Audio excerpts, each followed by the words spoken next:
Hello everyone, so welcome to ABC tutorial. So here we'll be talking about the osteology of the upper limb. Yes, I know we've talked about the osteology of the upper limb multiple times, but this is another chance for us to build on what we've discussed so far, and then we'll also talk about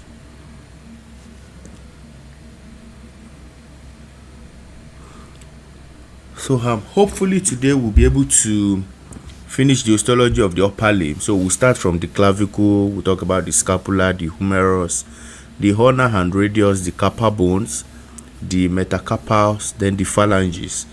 Today, our previous live session, we were not able to fully discuss everything, but hopefully today we'll be able to discuss everything in details. So today, we will go over the clavicle, the scapula, the humerus, because in our previous sessions we've actually talked about those bones. Then we'll focus more on the ulnar and radius, then the head carpal bones. So these are the head carpal bones. So we'll talk about everything in details: the scaphoid, the lunate, the triquetrum, the pisiform, the trapezium, the trapezoid, the capitate, and the hamate. Then we also talk about the metacarpals, from the first metacarpal to the fifth metacarpal. Then we also talk about the phalanges. So it's going to be a wonderful live session today. It will be nice if we have any question, we can put it down in the comment section, so we'll address all questions. So we can start. So I explained to us how the upper limb happens to be a freely mobile limb. It's actually very mobile when compared to the lower limb. The lower limb is more rigid. It's built for support and movement, basically to support the entire weight of the human body when we are standing. So the lower limb is much more stronger. Of course, the muscles of the lower limb are much more bigger and much more powerful than those in the upper limbs. The muscles, the structure of the upper limb is designed more for dexterity rather than for strength. Of course, the upper limb is also strong, but when compared to the lower limb, it's much more skillful, so much more for skills rather than for support alone. It also supports us, but at the same time it's more for skills and for manipulation of objects and manipulation of tools, unlike the lower limb, which of course we don't manipulate much tools with our lower limb. So it's built for support, walking, running, and movement, generally movement, while the upper limb is built much more for manipulation of tools and objects. So we talk about the clavicle. So we said the limbs can be divided into the limb proper and the limb girdles. So the limb girdles basically connects the limb to the other part of the body, or to the central core of the body. We mentioned how the skeletal system is divided broadly into the axial skeleton, which basically, so let me bring this back to the center. So it can be broken down into the axial skeleton, which basically is everything in the middle. So we have the skull to the sternum, the vertebra, all the vertebrae together, the ribs, and of course the sternum. So those are the axial skeleton. They form the central core of the body. Then connected to the central core, we have the appendicular skeleton, which involves the upper limb and the lower limb. So the limb itself is made up of the girdles, so the scapula and the clavicle for the upper limb, while the hip bone, that's the ilium, the ischium, and the pubis for the lower limb.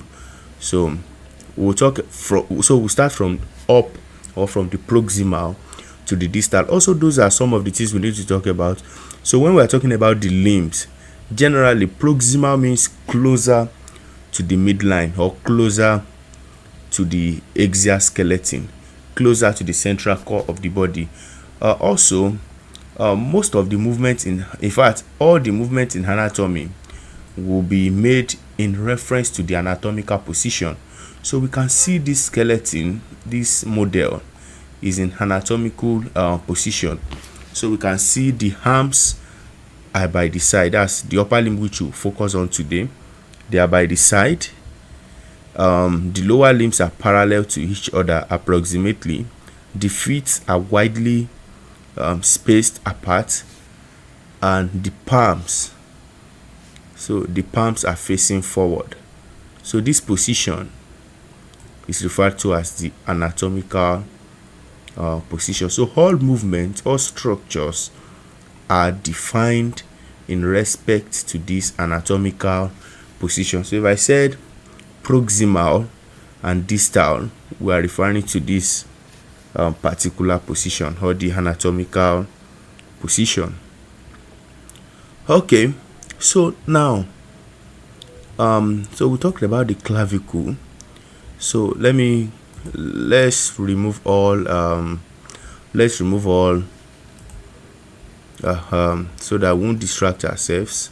So we talk about the clavicle. So the clavicle generally is the first bone of the upper limb that we talk about. Is the first it's part of the limb girdle, the upper limb girdle. So it connects the upper limb to the axial skeleton. In fact, the bony attachment of the upper limb to the axial skeleton is achieved by the clavicle. So the point where the clavicle attaches to the sternum, that's the bony attachment of the upper limb to the axial skeleton. And as you can see, this tiny bony attachment here, this joint between the sternum and the clavicle, known as the sternoclavicular joint, this portion. Of course, it's not connecting because bones don't meet. So there are ligaments and joint capsules around this portion that hold this joint in place. So this tiny bony attachment is the point of attachment of the upper limb to the axial skeleton. You can see it's a very tiny joint when compared to the size of the upper limb. So this is because it allows for a wide range of motion, which means the upper limb, you can move your arm literally in all directions. You can move to the side, you can move it back to your side, to your inward, to yourself. You can move it forward, you can move it downward, you can rotate, you can basically do everything, all kinds of movements with your arm or your upper limb. So this actually gives us edge because it means you can manipulate all objects, a wide range of objects. We can do whatever I want to do with our arm. We can do anything, unlike other animals, which of course have limited range of motion with their upper limb. For some animals, their upper limb can only function for flexion and extension, some only for sprinting. They can manipulate objects with their upper limb. So basically, that's the joint or the bony attachment to the axial skeleton is achieved by the clavicle. And we talked about how it's a special bone, even though it's a long bone, but we can see it's lying horizontally. All other long bones in the body, they are arranged, they lie vertically in the body. So that I'm trying to bring this to the center. Okay, so all other long bones in the body, they lie or vertically. Look at this. This is the humerus. You can see it's lying vertically. You can see the ulna lying vertically. You can see the radius lying vertically. Even the metacarpals, they are long bones. The metacarpals and the phalanges, all of them are long bones. You can see the way they are arranged. So the clavicle is the only long bone in the body which stays horizontally.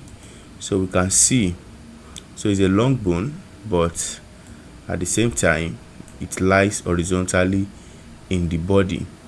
So it runs from the sternum laterally to the scapula. So it connects the sternum to the clavicular, it connects the sternum to the scapula.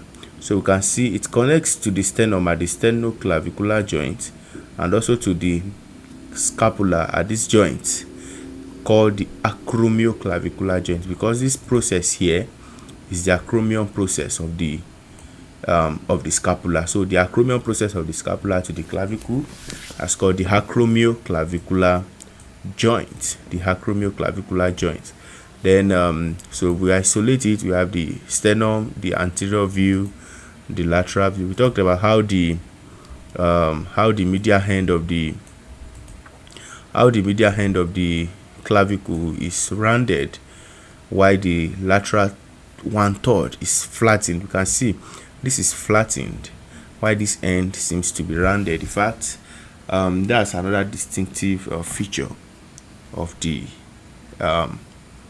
clavicle. So the clavicle has a rounded medial 2/3 and a flattened lateral 1/3. So this is the lateral view. This is the medial view. We have the anterior view. We have the superior view, and also you can see it's roughly S-shaped. So if we look at it, let me go back to the superior. You can see the clavicle is roughly S-shaped. So roughly S-shaped. This is the medial end. The medial end is convex anteriorly. So the medial 2/3, I said we can divide it roughly into the lateral 1/3 and the medial 2/3. So the medial 2/3 is convex anteriorly. If it's convex anteriorly, it means it will be concave posteriorly, while the lateral 1/3 is concave anteriorly. Of course, you can trace it even in the body. If you try to trace your collarbone, the clavicle is the collarbone. So if you try to trace it from this notch in the anterior portion of your neck, that's called the sternal notch. So let's go back to this tiny notch here, this portion here, this is the sternal notch. So you can feel it, this notch here. So if you trace your clavicle, you will see that it's very easy to palpate, to feel at the medial end. But as you move outward towards your shoulder, you see it goes backwards. So that is the concave lateral side that we are talking about. So you can see concave laterally, convex laterally in the anterior 2/3. So that's that about the superior view. Then the superior view is smooth. You can see the posterior view, the inferior view being roughened. You can see the groove for subclavius, nerves, vessels. So you can see a tuberosity here, which is the point of attachment of the costoclavicular ligament. Well, some important muscles attaches to the clavicle. We have the sternocleidomastoid muscle.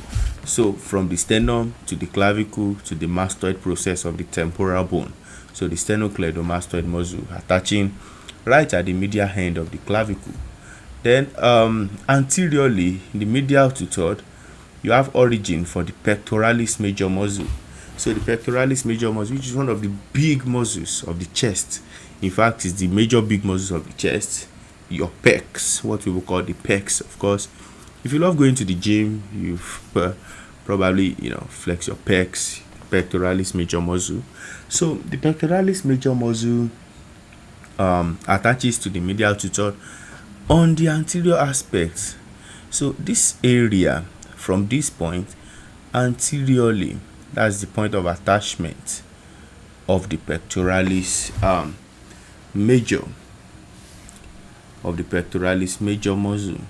Then laterally, we have the point of attachment of the deltoid muscle. The deltoid muscle originates from the lateral 1/3 of the clavicle, the anterior lip, while posteriorly the lateral 1/3 gives origin to the trapezius muscle.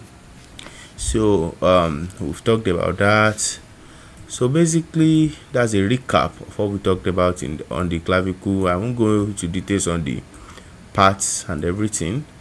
Then we talk about the scapula. We mentioned how the scapula is roughly triangular in shape with, if we remember, the medial border, the lateral border, the superior border with three angles. It's a triangle. So superior angle, inferior angle, the lateral angle, which has been modified into the glenoid cavity, and this portion is also known as the head of the scapula. Just beneath we have the neck. Then just above that we have the coracoid, which is the knuckle-like projection, the coracoid process. And posteriorly we talk about the spine of the scapula, which runs laterally to form the acromion process, which articulate to the clavicle. Then we talk about how the spine divides the posterior surface into the supraspinous fossa, which of course is the point of origin of the supraspinatus muscle, the infraspinous fossa, which is the point of origin of the infraspinous muscle. We talked about the subscapular fossa anteriorly, which is the point of origin for the subscapularis muscle, of the subscapularis muscle. So basically we talked about that for the scapula. Then we also talked about the humerus, which is a cylindrical bone, a long bone lying horizontally in the body, with a proximal end at the distal end, with the proximal end having the head which articulates to the glenoid cavity. We talked about how the head is much more larger than the glenoid cavity, hence it doesn't fit completely into the so we talked about the head at this point, which fits into the glenoid cavity, although not completely. Then we talked about the tuberosity or the tubercles, the greater and the lesser tubercle. Sorry, this mouse is okay. So we talked about the lesser tubercle, which faces anteriorly. If we look at it like this, so this is the lesser tubercle. Then we have the greater tubercle, which faces more laterally. In between we have the intertubercular sulcus or the intertubercular groove.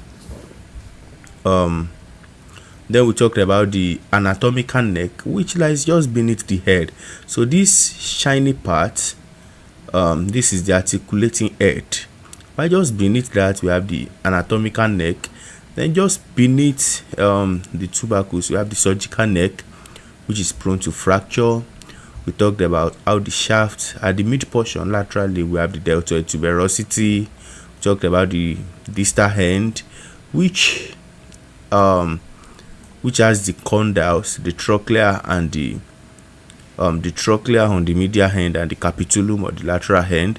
We talked about the medial and the lateral epicondyle, the supracondylar ridge. We talked about the coronoid fossa, the radial fossa, and posteriorly we talked about the olecranon fossa, talked about the radial groove. So basically that summarizes what we talked about previously on in the previous live sessions.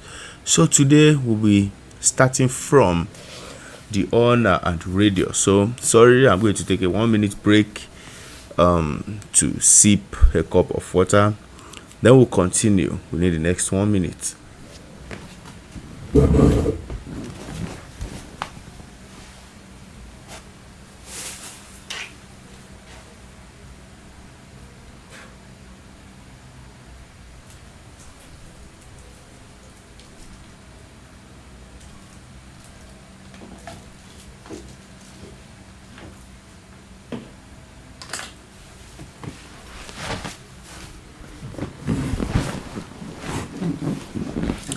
All right, so we are back. So let's talk about so we'll start from the lateral side. Remember we said during our live session, our last session. Sorry, let me see if we have any chat so far. Okay, so far none. Sorry, which tab is this? Not so sure about what this is. I'm still getting used to this app and everything, so sorry for that. So I'm not so used to real life session. I just started, so I'm trying to educate people, and apart from the videos we normally release, I just felt it's going to be a good way trying to organize live session in order to help people, especially medical students, by bringing anatomy closer, and of course making it easier and everything. So now we'll start from the lateral aspect. Remember our live session, the last session, we said in anatomy generally we take the lateral aspect to be the first. What I'm trying to say is, if we go to the metacarpals, we have this is the most lateral metacarpal, the one at the base of the thumb, and that is the first metacarpal. So we start numbering in anatomy from the lateral side. So the one at the base of the thumb is taken to be the first metacarpal. So that's called the primum metacarpi. Then the second will be the secundum metacarpi, or the second metacarpal bone. The third, or the middle finger, that will be the third. The ring finger, that will be the fourth, and the one at the base of the little finger will be the fifth. So that's why we'll be starting from the radius, because being more lateral, of course, just trying to be organized, nothing much. So there are two bones in the forearm, the radius and the ulna. The radius is on the lateral aspect, while the ulna is on the medial aspect. These two bones are very similar. In fact, okay, so we can see, let me hide the other bones. So we can see, so these two bones lie so these two bones generally lie side by side in the forearm. And if we look at it very well, so I'm trying to so I've isolated the two bones. We can see the radius is more narrow proximally. I've already explained in the anatomical position that proximally means closer to the midline, or closer to the point of attachment to the axial skeleton. So going towards the hand, we have the distal. Going back towards the arm, we have the proximal. We can see the radius is narrower proximally and becomes wider as we move distally. So we can see, contrast that with the ulna. We can see the ulna is broad proximally and becomes narrower as you move distally. So it's like two bones, they are parallel but they lie opposite. So it's like two people sleeping on a bed, but one is lying head up, leg down, while the other person is lying leg up. So it's like both people are sleeping on the same bed, but they are lying opposite each other. So the head of one is up while the head of the other is down. In fact, the same thing happens here. This rounded structure, this rounded part of the radius is taken to be the head of the radius. Okay, so let me show us that. So this portion here is taken to be the head of the radius, this portion, while this will be the neck. While for the ulna, this portion here will be the head of the radius, or of the ulna, while this portion will be the neck, then moves backward.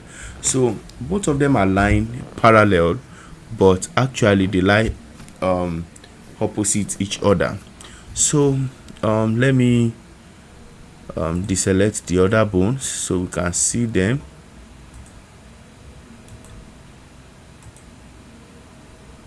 Okay,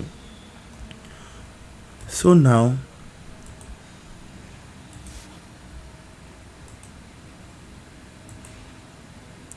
Good. So so this is the radius. That's the right radius. So if we see it from the anterior aspect, you can see in the anatomical position, this bone is not lying parallel. It's lying at an angle to the horizontal or the longitudinal axis of the body. So if you draw a straight line like this, you can see the radius is not actually lying straight down. In fact, in anatomical position, if you place your arms by your side, they don't lie parallel to your body. So this is as a result of what we call the carrying angle.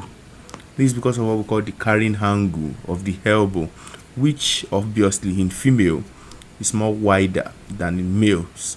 So people say this to clear the waist in females. Of course, maybe not.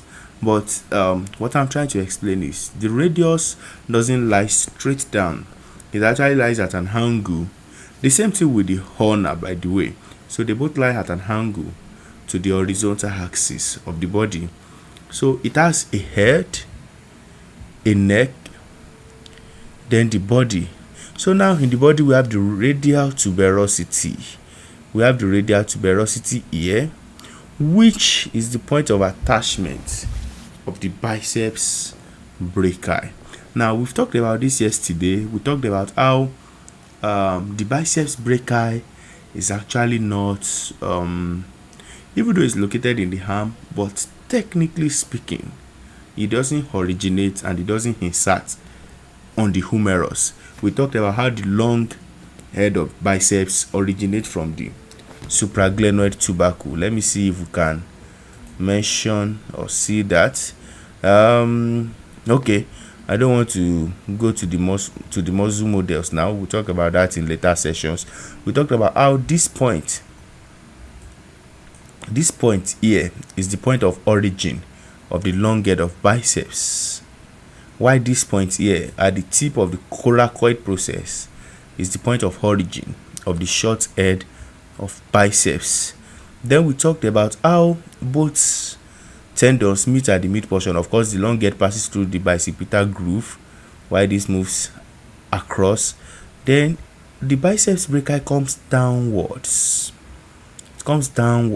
It crosses the elbow, then inserts at this point on the radial tuberosity, this portion.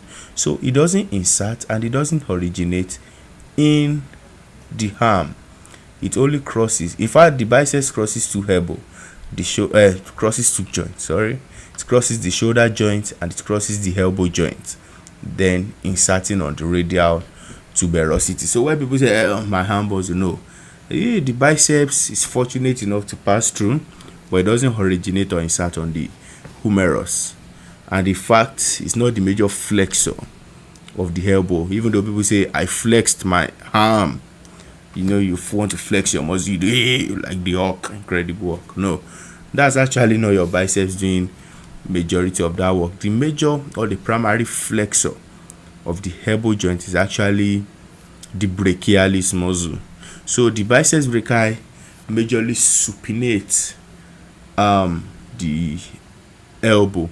Of course, that's another term we should talk about, although I think my live session after I finish the upper limb should be about the anatomical position. We'll talk about the anatomical position and description of movements.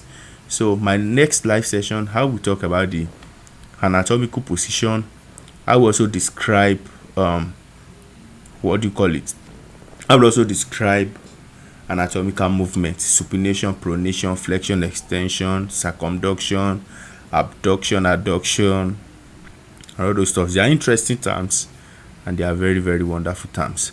So we talked about the radial tuberosity being part of the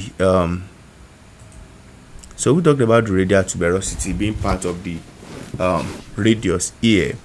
Then moving downwards, we have it broadens. We said it widens as it moves distally. It widens at the distal portion, and then we have the radial styloid process, which is this tiny portion here. So this tiny portion here, this is the radial styloid process. You can see this is the radial styloid process. Then on the medial aspect, if we rotate to the medial aspect, we have this notch.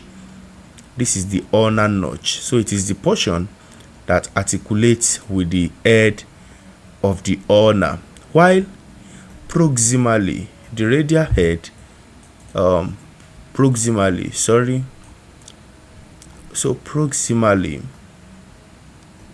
this head, this portion articulates with the radial notch of the ulna, which we'll talk about when we're discussing the ulna.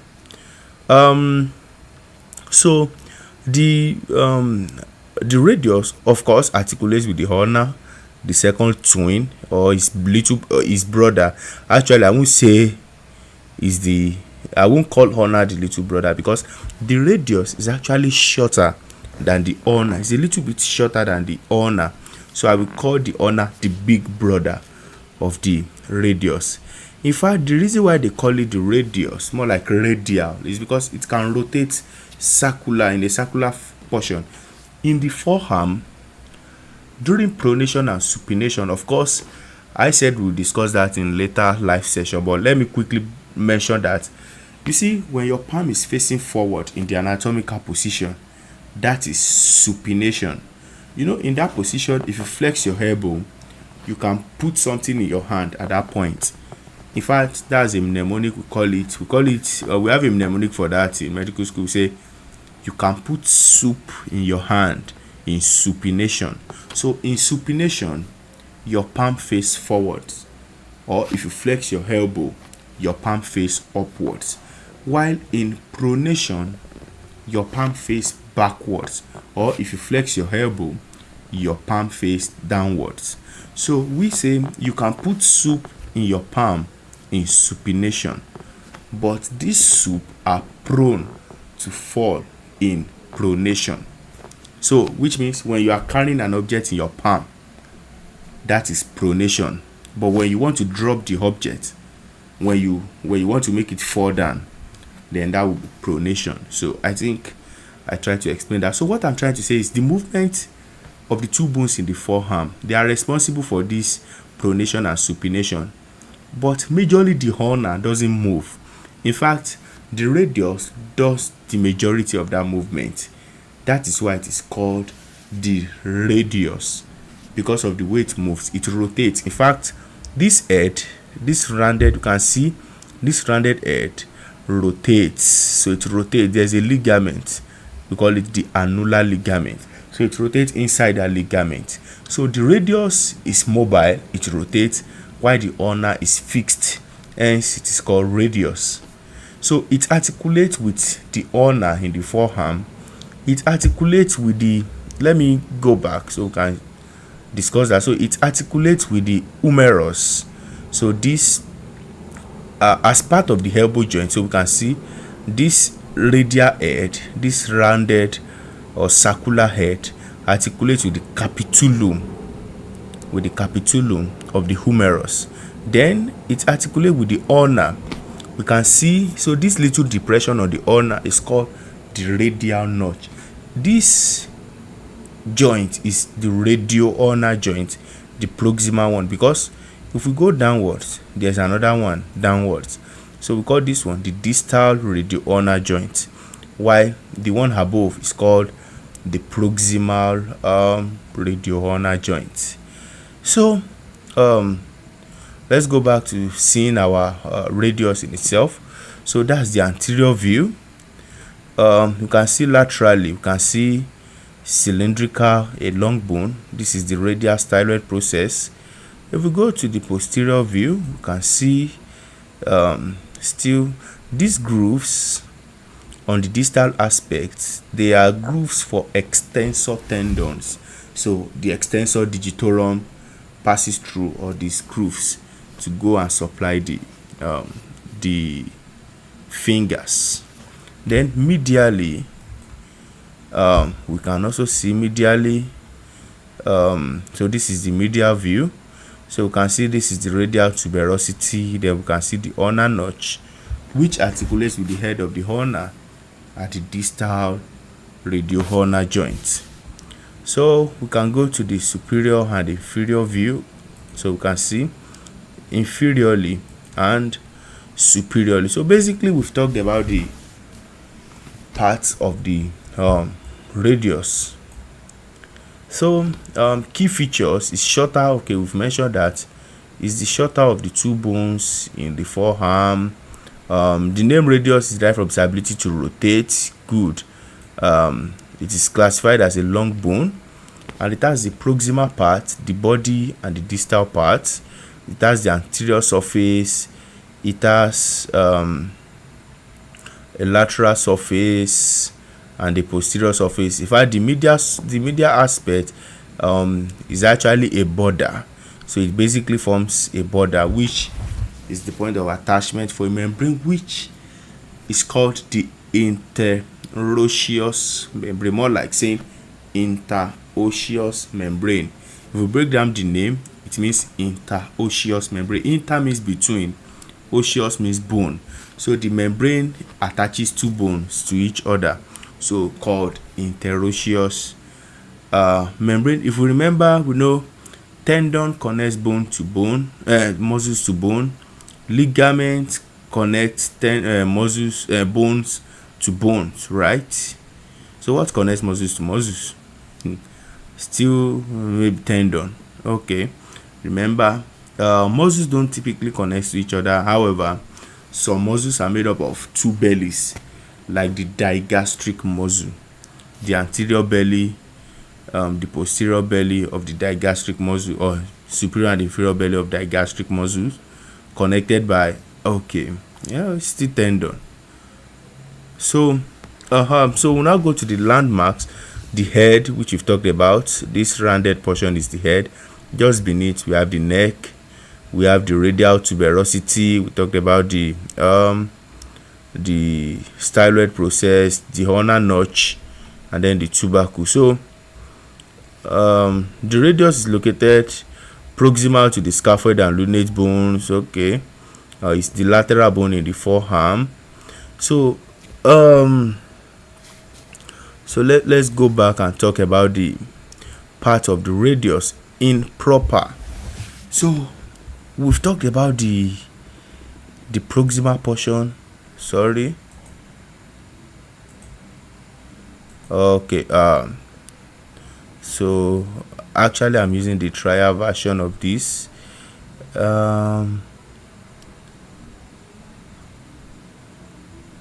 having challenges in trying to actually subscribe to this stuff, but I think in my latest by our next live session we would have sorted that one out, talked about the surfaces. So let me actually check this. I think anatomy 3D atlas.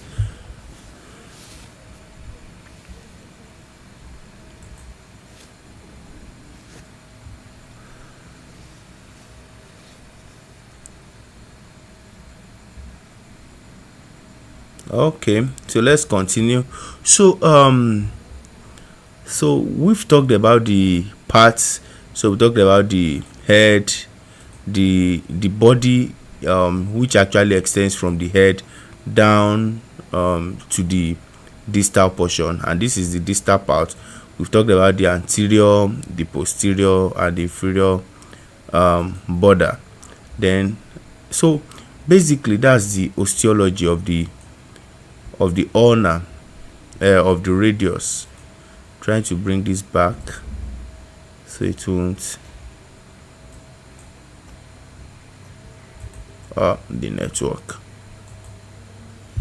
Okay, fine. So a lot of muscles actually attaches to the radius. So the flexor, some of the flexor muscles actually attaches to the anterior surface, while some extensor muscles attaches to the extensor surface or the posterior surface.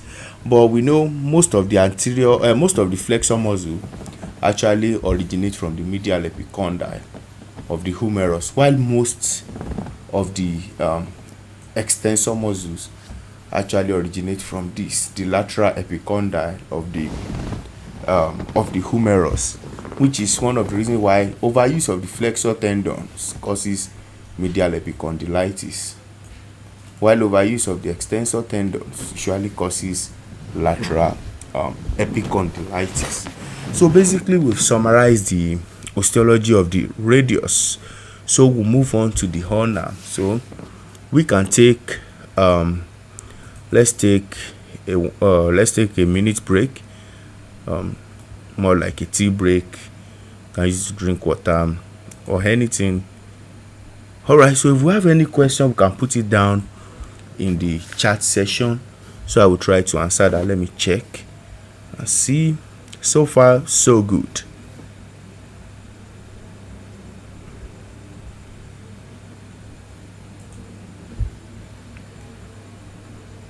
By the way, we are trying to create a website for ABC tutorial, so we cannot do well to so very soon it's coming, and I hope we are going to support that when it comes out.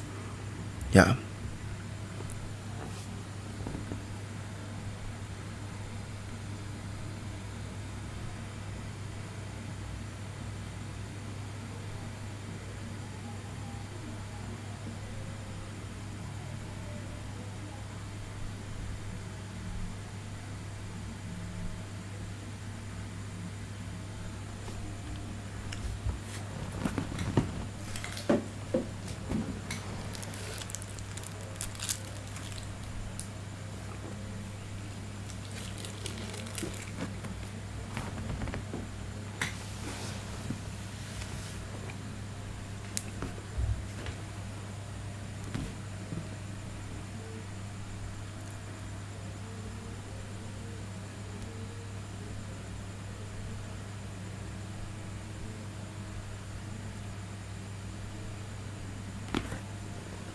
All right, so we can continue from.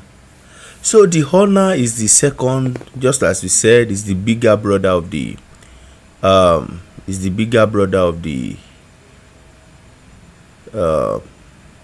two bones in the forearm. So because it's bigger, it's slightly bigger than the radius, and is located on the medial aspect of the two bones of the forearm. It extends from the humerus down to the wrist. So that's the ulna. Of course, unlike the radius, the ulna is bigger proximally and narrows distally. So okay, so a quick description. So this is the anterior view of the ulna. So we can see, just like we said the head is down. So this is the head. Then we have the body. Then we have the olecranon, this proximal portion. So we have some processes here.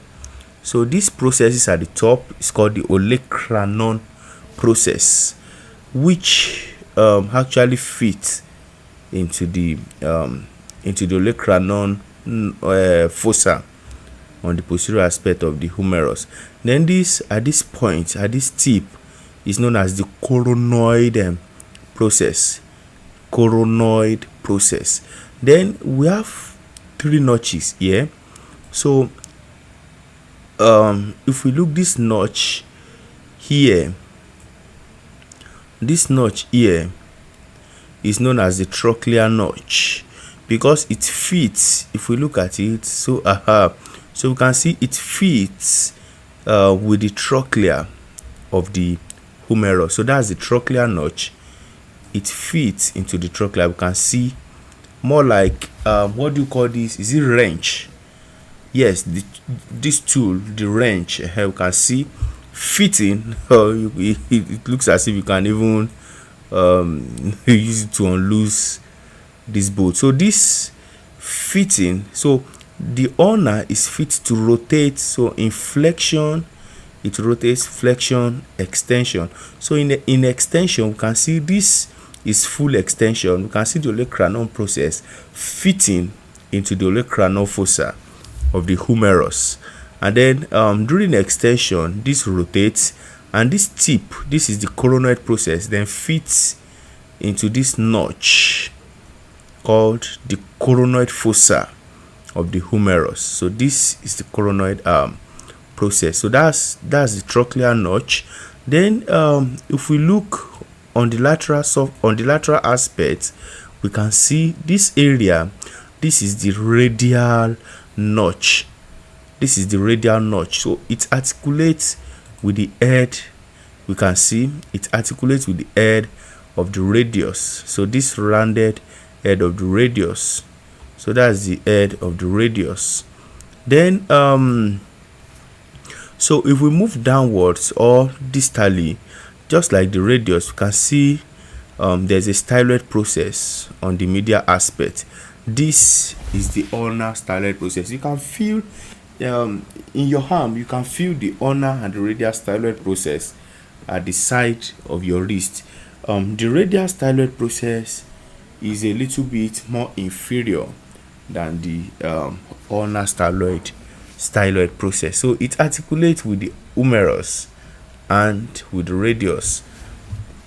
Unlike the radius, which articulate with the carpal bones, the scaphoid and lunate, the ulnar doesn't do much articulation with the carpal bone. So if we see that in the body, we can see let me bring that up. So we can see that this is the radius articulating with the scaphoid and the lunate, but we can see the ulnar doesn't do much articulation with that. So the wrist joint is majorly radioscaphoid and radiolunate joints. The ulnar doesn't do much articulation with the carpal bones.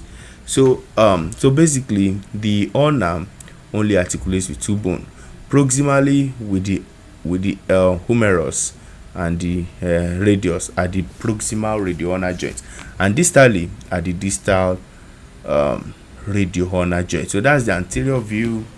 Going posteriorly, we can see the posterior view of the humerus, of the ulnar, sorry, not humerus. Then okay, this is posterior view. Then medially, we can see this is the medial view, inferior, superior view. So it is longer in the body than the radius. So all right, so this is the anterior view in the anatomical position. I remember in my viva during my second year, I was given the ulnar bone followed by the skull. So the ulnar bone is, of course, more like, even though people don't pray for bones like this, I think people pray for femur and the humerus. I think those are a little bit much more straightforward than the ulnar, the radius, and of course the skull, because I remember the examiner was just pointing towards the openings, the foramens. Which foramen is this what passes through? Which foramen is this what passes through? 5 things passes through the foramen, and then you begin to answer that. But of course, all those things are now experiences you can look back at, and of course you laugh it off. All right, so the ulnar is the longer of the two bones of the forearm. The second one, being the radius, is medially, while the ulnar is located laterally. While is classified also as a long bone lying, of course, vertically. We know the only long bone in the body to lie horizontally, of course, that will be the clavicle. So it has the proximal part, the body, and the distal part, anterior surface, posterior surface, and medial surface. Because remember, the radius has anterior, posterior, and lateral. So this we have anterior, posterior, and medial surface with 3 borders: the anterior border, posterior, and the medial border. So the medial border will be the point of attachment of the I mean lateral border. So the lateral border will be the point of attachment of the interosseous membrane, also That's why it is known as the interosseous border. Again, interosseous, in between bones. So basically, remember yesterday we were talking about how the upper limb and the lower limb are more like they are more like similar. Yes, they are very similar because both are limbs and they develop almost in the same manner in the body. So the radius and ulna, they are connected by the interosseous membrane. Can you guess which two bones in the lower limb are also connected by interosseous membranes? Of course, that will be the two bones of the legs, which happens to be the tibia and the fibula. In fact, the ulna behaves, or let me say the ulna is the upper limb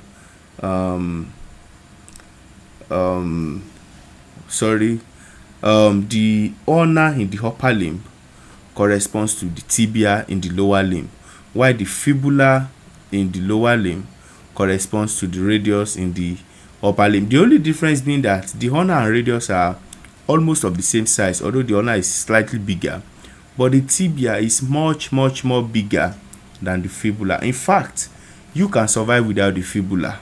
Although it has its function, it serves as a supporting strut for the tibia, and also it helps with the stabilization of the ankle joint.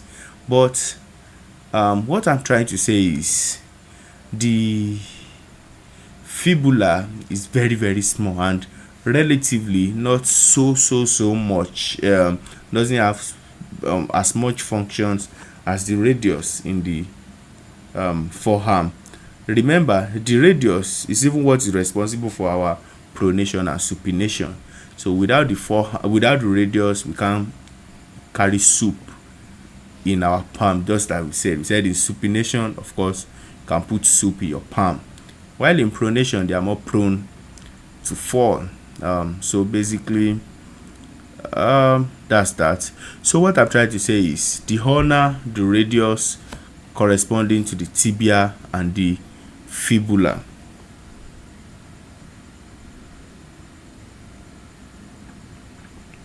Okay, so that's that about the parts. Then also the ulna serves as attachment point for muscles, especially the flexors and the extensor muscles. Okay, so that's that about the ulna and the radius. I think we should stop here. So another thing we should actually talk about, we didn't talk about the fracture, because it's important. The radius is commonly fractured, especially in fall on outstretched arm. So fall on outstretched arm, the radius can be fractured easily. Remember, any force transmitted from the palm will be transmitted through the carpal bones, will be transmitted to the radius. So because the radius is the one that articulates with the carpal bones, so any force transmitted to the palm transmits to the radius, while the ulna doesn't articulate with the carpal bone. So even though it's also transmitted to the ulna, but not as much as the one suffered by the radius, which is why fracture of the distal radius is very common, especially in children when they fall on outstretched palm. So the distal radius can fracture, and when it fractures, depending on the displacement of the distal fragment. Now, when bone breaks, there's a proximal fragment, there's a distal fragment. The distal fragment can either move posteriorly or anteriorly. So if it moves posteriorly, it gives a dinner fork deformity. So we call that so it gives a dinner fork deformity, while if it moves anteriorly, it gives this spade. So we call it the spade deformity. So depending on how this fracture, depending on how it is displayed, so it has some eponyms. Of course, there are some eponyms. So we have the Colles fracture, which of course is the first one we mentioned, with the posterior displacement or dorsal displacement of the distal fragment, while the opposite one that we mentioned about is the Smith fracture, which is anterior displacement. Sometimes there could be dislocation at the what do you call it now, at the wrist joint. That's the radiocarpal joint. So that's known as Barton's fracture. Then the styloid process in itself can become fractured, but this is not usually as a result of fall onto an outstretched arm, because the forces from falling onto an outstretched arm transmits to the body to the body of the radius directly. So this is usually as a result of direct fracture to the radius, especially on the lateral aspect. So the radial styloid process can actually fracture. So that's known as a shore force fracture. So basically we've talked about the fracture of the radius, while of course when there's a fall on an outstretched arm, there could also be fracture of the proximal third of the ulna. So if there's a fracture with dislocation of the radial head at the elbow joint, this is known as a Montegia fracture. So I think we should call it a day here. So in our next live session, we will continue from the carpal bone. So let me see if there's any questions so far that we can answer or that we should answer. So far so good. So I think we'll stop here, and then in our next live session we'll continue from where we stopped. Thank you for joining the live session here. So see you next time.